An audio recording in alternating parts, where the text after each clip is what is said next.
समाचार फिल्मी हस्ती वादी वसाहत की मुलाकात लेशे। फिल्मी हस्ती कैटरीना कैफ वादी वसाहत प्राथमिक शाळा અને ગામની મુલાકાત લેશે। પ્રાપ્ત સૂત્રોના જણાવ્યા અનુસાર कैटरीना कैफ વાદી વસાહતની પ્રાથમિક શાળા તેમજ ગામની મુલાકાત લેશે। તેથી જિલ્લા કલેક્ટર, વિવિધ પદાધિકારીઓ તેમજ પોલીસ વડા એલર્ટ રહેશે। સૌપ્રથમ कैटरीना कैफ વાદી વસાહતની દીકરીઓના લગ્નમાં ઉપસ્થિત રહેશે। ત્યારબાદ પ્રાથમિક શાળાના બાળકોના અભ્યાસ માટે આ શાળાને ઉચ્ચ ગુણવત્તાયુક્ત શિક્ષણ મળે તે માટે શાળાના બાળકોને દત્તક લેશે।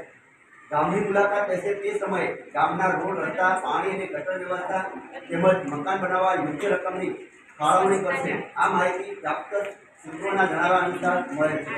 ઉપરાંત વાદી વસાહતની નજીકમાં આવેલ સરકારી નર્સરીની પણ મુલાકાત લઈ યોગ્ય રોપાના ઉછેર અર્થે જિલ્લા કલેક્ટર અને વન વિભાગની યોગ્ય નાણાં માટે સલાહ સૂચન કરશે। આ ફિલ્મી હસ્તીના આવવાના સમાચાર સાંભળી ગામના લોકો અને આજુબાજુના ગામના લોકો ફિલ્મી હસ્તીને નિહાળવા માટે અત્યારથી ઉત્સુકતા દાખવી રહ્યા છે।